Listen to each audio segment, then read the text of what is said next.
Hello guys, in today's video we will learn the working of SCR and VI characteristic of it. Before directly dive into the circuit diagram, first we will see the working principle of SCR. This is the construction and symbol of SCR.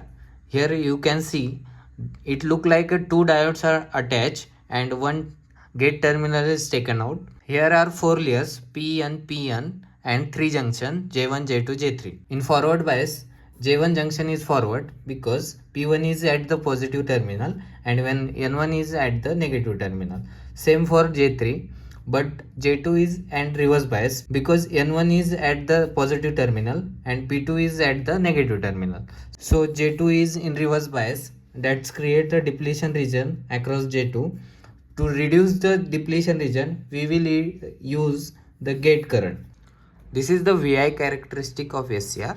This part for the forward bias and this part for the reverse bias. In reverse bias, we applied negative to the anode terminal and positive to the cathode terminal. In this condition, when anode voltage is greater than VBR, then SCR gets turned on in reverse bias.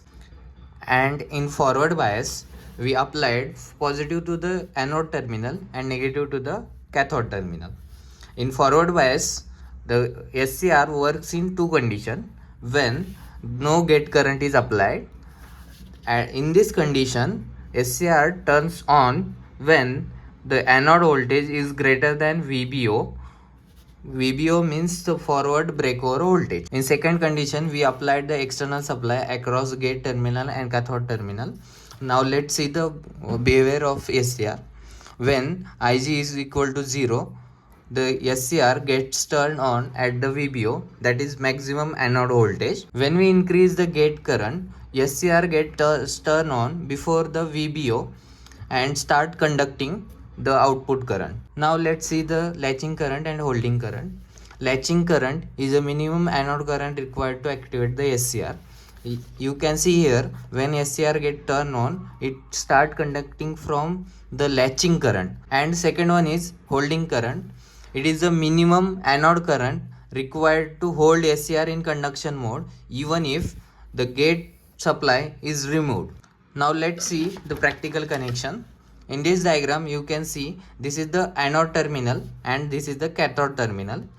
Across the anode and cathode terminal we have applied the anode supply, that is main supply, and we measure the voltage across it and we measure the anode current across these points, and this part is for the gate supply and we measure the gate current across these two terminals. Now in this practical we need to find out the holding current and latching current, that are the values of the anode current. Now we will measure it through these 2 points.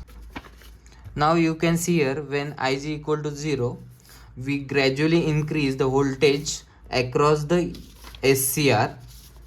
When it reached to 6 volt, that is our forward breakover voltage, the SCR gets turned on and start conducting the IA current, that is the latching current.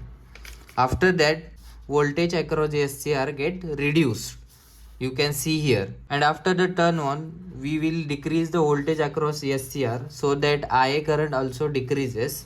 When IA current goes below to the holding current, that is our 12.2 volt, it get turn off. Second condition, when Ig equal to 3.4 milliampere, SCR get turn on at the 3.2 volt, it much lesser than the VBO. After that SCR get start the conducting the IA current, and that is our latching current. After that we reduce the voltage across SCR, then SCR get turn off after the 11.4 milliampere, that is our holding current. Now we will compare this measurement with the VI characteristic. Now you can see when Ig equal to 0, our VBO is 6 volt, that is here when Ig equal to 0, VB is equal to 6 volt. And when we applied the gate current, SCR get turned on before the VBO, that is our 3.2 volt. That means the SCR get turned on at this point, and these are the values of latching current and holding current. The holding current always lesser than the latching current.